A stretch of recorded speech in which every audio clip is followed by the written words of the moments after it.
Okay, so we are back with our last house or multicolor guild or whatever we call them.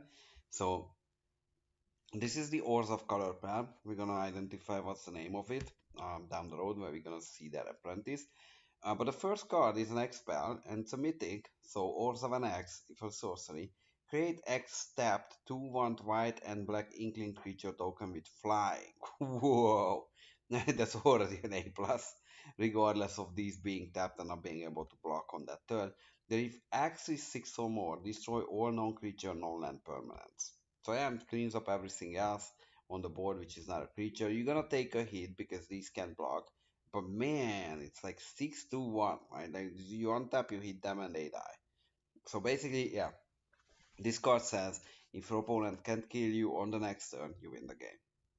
So fracture, yeah, well, this card is like an A or like definitely B plus. Like the fact that they can block, it's a knock on the card, but other than that, there's not much to hate here.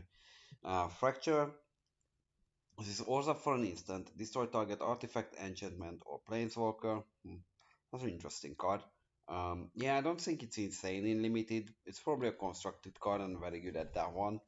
In sideboards, it hits a lot of very problematic permanent types, but the most common ones don't. So yeah, you're gonna see it.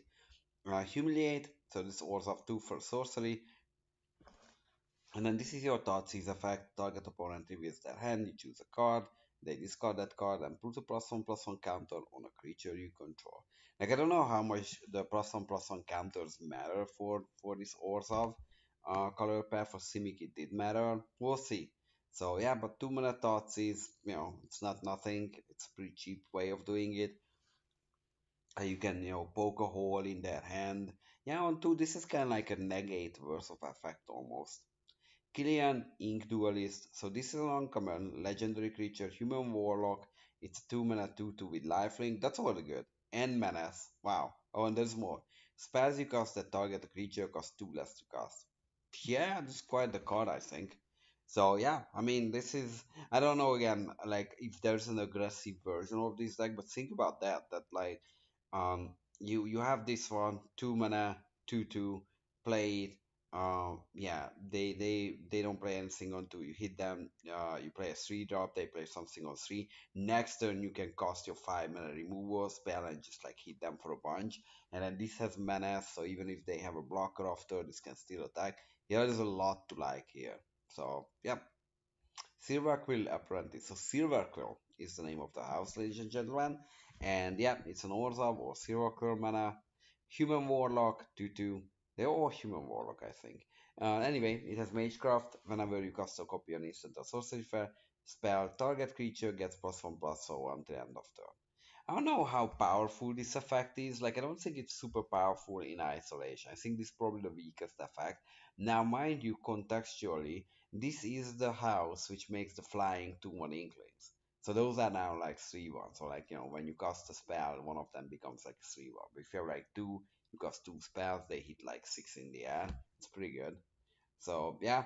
So I think this is contextually better than it looks, but it doesn't read too impressive to me at least. We'll see. Silverquill Silencer. And this is a rare. It's a 2 mana human create 3/2 stat line. Yeah, it's kind of a good start. As this creature enters, choose an on-land card name. Whenever an opponent casts a spell with a chosen name, they use 3 life and you draw a card. Okay. I mean, this is good with the humiliate, I think. That you look at their hand, you name one of the cards, and then like you get a card up on them. Yeah, I think this is more a constructed card when you really know what's in their deck, how their sideboarding might work, and then you can get that card advantage, pretty easily. And it's kind of like a good body to attack early on. So yeah, Vanishing Verse. That's also an instant for Orzhov. Exile target monocolor permanent. Okay, so this one is good, but it's not like, like Windmill Slam good, right? Like this is a monocolor set, it looks like. So there's gonna be things which this doesn't hit. But if they have, so it's a multicolor set, but if they have a monocolor bomb, you're gonna be happy to have this card in your deck. And you always find target for this. So this is never gonna like sit in your hand. It's like kind of like a Doomblade, which, like can target really everything what you ever want to target. But yeah, so Inkling Summoning. So this is a lesson what you can learn, and it's 3 mana. Create one Inkling. So it's 2/1 white black creature token with flying. Yeah, starts in the sideboard again. You tutor it up. You have a flyers to start hitting them with. So yeah, not bad. Shadowing Laureate. So this one is that confusing mana cost card. So this is a 3 mana, so Orzhov and a hybrid Orzhov, and human warlock or 2/2 flying Windrake. Whenever another creature you control with flying dies, put a +1/+1 counter on target creature you control. So this one is kind of awesome, I think, in this deck. So if you generate the Inklings, either this can get bigger, or I think what you want to do is to put the counters on another Inkling, because that's usually the you know they usually want to kill this one because this makes the things bigger. But if they kill this one, that Inkling is hitting them harder and harder. So you don't want to, put all your eggs in one basket, put the counters on this one. You want to throw it on another flyer, but if you have, bodies to throw the counters on, this can get very, very annoying, I think. Silverquill, Silverquill Pledge Mage. So this is 1 and 2 hybrid Orzhov with a Vampire Cleric and 3/1, which dies pretty easily to almost any tokens, like path tokens, which is very annoying. But whenever you cast or copy an instant sources pad, this creature gains your choice of flying or lifelink until end of turn. Now this is now I kind of get the joke that this goes both to the Golgari deck and the Orzhov deck, and probably goes into the Boros deck too, because this can get become a flyer, which is not nothing. It's pretty good, or it can get lifelink, so you can trigger those Golgari lifelink shenanigans. Yeah, I mean there's stuff to like here, and then obviously it fits into Warzone, which is about flyers. So yeah, it's a good card. Dramatic finale. Okay, so let's see. So this is a quadruple Orza. Let's see how dramatic this is. It's an enchantment. Creature tokens you control get +1/+1. Yeah, I mean Inklings as 3/2s are like it's pretty good. And then what else is on the card? Whenever one or more non-token creature you control die, create a +2/1 white black Inkling flying. Disable it triggers only one in each turn. Yeah, that's good enough. I mean, this card I think is almost borderline unbeatable. Like every one of your creatures die into a 3/2 flyer as long as this is on the battlefield. Yeah, like those cards which incidentally say destroy enchantment or counter or whatever interact with enchantment just got a lot more value with the presence of this card. This card is insane. Yeah, wow. Exhilarating elocution. Okay. Yeah. I'm not native in English, so I already preemptively excuse myself for this one. But however exhilarating this is, it's a 4 mana, 2 hours of sorcery. Put 2+1/+1 counters on target creature you control. Other creatures you control get +1/+1 until end of turn. Yeah, I mean this is quite the card. This is like kind of like an overrun in this color. Like mostly because the +1/+1 wouldn't make like, I mean it's pretty good, but it's not the end of the world then. But the fact that in this color combination goes a lot of cases on flyers is kind of unreal. And then yeah, one of the flyers get like even bigger. So yeah, there's a lot to like. Ooh, and there's a villain. I think this guy was a villain in the story. But this one is Extus, Auric Overlord. And this is a flip card. It's a mythic. Wow. There's probably a lot to like here. So this is 1 white black. It's a human warlock. 2/4 with double strike, so kind of pseudo 4/4/4/4, which is already not bad, and so with his first strike. And then you have Magecraft. Whenever you cast or copy an instant or sorcery, return target non-legendary creature cards from your graveyard to your hand. Yeah, wow. This could stop here and it's already an A plus. Like good defensively, um, good on attack, like generates a ton of value. Yeah, this card is unreal. But there's more. So awaken the blood avatar. So if you cast this for the other side, which is 6 and the Rakdos, so this is a Marduk card, ladies and gentlemen, and this 8 mana awaken the blood avatar part is a sorcery.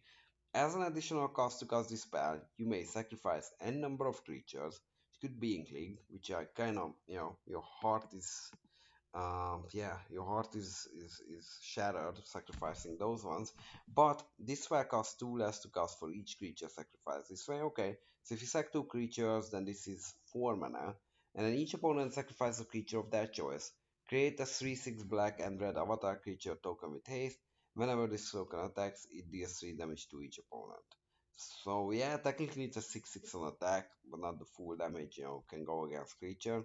Yeah, I mean, this is not bad. Like if you have I don't know, splashes, pass tokens, sack them, get the avatar. Yeah, but it's also the front side is really really good. I don't even know which one you need when. This card is just all around excellent. This is like an A plus, like what we're talking about. This is one of the best cards.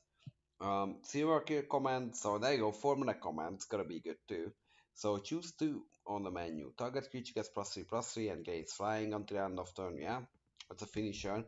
And then or return target creature card with mana value 2 or less from your graveyard to the battlefield. Okay, like mini reanimate. Target player draws a card and loses 1 life. Target opponent sacrifices a creature of their choice. I think this is excellent in limited. This is everything we want. Like either you get a card, get a creature back that's 2 for 1. The second creature you get a card that's 2 for 1 too. In any combination of the second creature, you get back a creature that's 2 for 1 too. Or you just trying to kill them and then hit them with like for like 10 damage, right? With inklings and another card attacking for like a 3/3 and 2 inklings, and then give flying +3/+3 to that other creature. Yeah, awesome card. It's sorcery, by the way. Spiteful squad. So this is 0/0 for 4 mana. So better be some text here. It's a human warlock with death touch. And when it is getting beyond 0/0, this enters with 2 +1/+1 counter.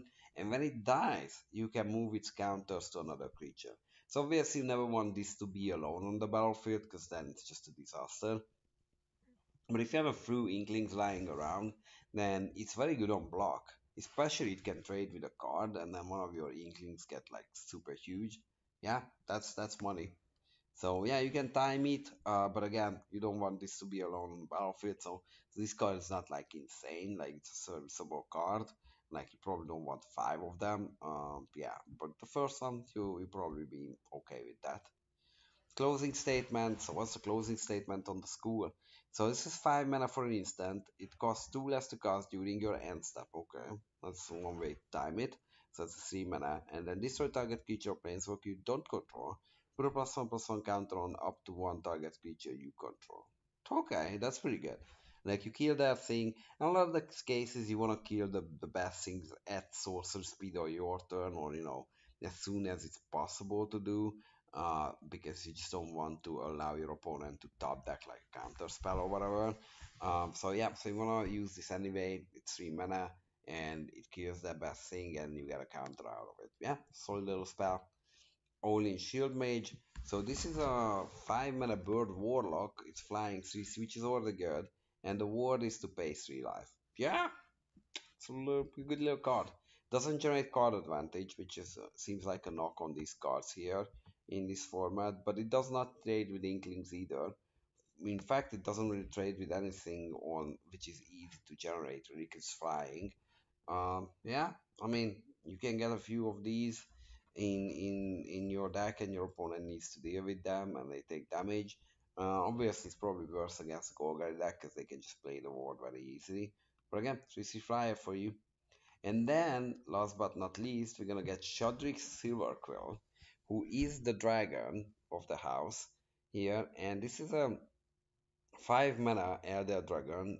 It's a 2/5 stat line, but it's flying and double strike. So this is a 5 mana, technically 4/5, which two of it is first strike and flyers. It's already again like a B plus card. And the beginning of combat on your turn, you may choose two. Each mode must target a different player. Wow, so two of them. So target player creates a 2/1 white and black inkling creature. Target player draws a card and loses 1 life. It is a mate, so you don't need to choose always, but if you do, you have to choose two, and one of that goes to your um, opponent, and one of it is on you. So the last one's target player puts a +1/+1 counter on each creature they control. Yeah, I mean, look, you give your opponent advantages, but sometimes it could be one-sided, right? Like you can have a situation where they don't have creatures, so then you give them a +1/+1 counters, and you create an inkling. Like your board will expand pretty quickly.